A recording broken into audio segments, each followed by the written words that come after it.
চাঁদপুরের হাইমচরে মেঘনার ভাঙন প্রতিরক্ষা বাঁধে স্লপিংয়ের অন্তত ১০০ মিটার এলাকা নদীতে তলিয়ে গেছে।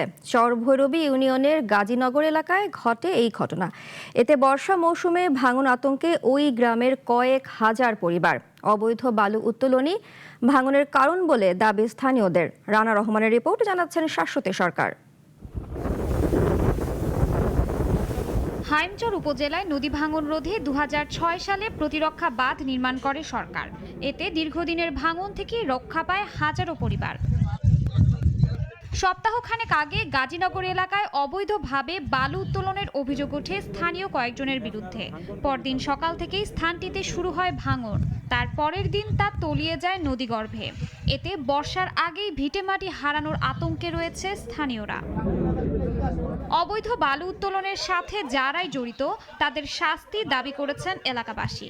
অসাধু ব্যবসায়ী এখান থেকে রাতের আধারে প্রায় ৪০-৫০টা ডিজার লাগিয়ে এখান থেকে বালুটি উত্তোলন করে নিয়ে গেছে। যেদিকে নিয়ে গেছে পরদিন সকালে এখানে আমাদের এই জায়গাটা ভাঙে পড়ছে। বহুদিন ধরে ফলা হয়নি, এটাতে এখানে খেলাধুলা করতে পারি।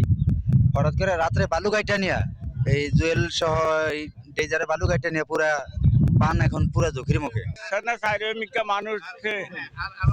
মানুষের দুনিয়া ডাক দেয় দিয়ে আগাইছে আগে ছায়া দেয় যে অবস্থা।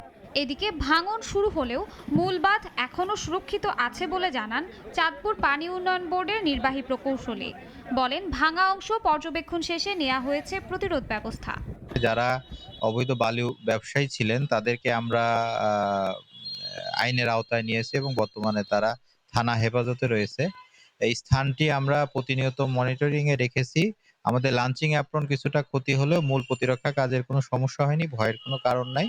প্রতিরক্ষা বাঁধের ঝুঁকিপূর্ণ এলাকা পরিদর্শন করেন স্থানীয় সংসদ সদস্য। নদী থেকে অবৈধ বালু উত্তোলন বন্ধে সবাইকে সচেতন হওয়ার আহ্বান জানান তিনি। এই বাঁধটা যেন রক্ষা হয়।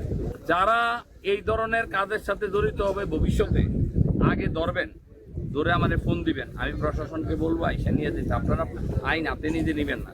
মেঘনার ভয়াল থাবায় নিজের ভিটেমাটি হারিয়েছেন হাজারো মানুষ। আবারও সেই ভয়াবহ দুঃস্বপ্নে ফিরে যেতে চান না তারা। এ ব্যাপারে সংশ্লিষ্টদের হস্তক্ষেপ কামনা তাদের। শাশ্বতী সরকার, নাগরিক।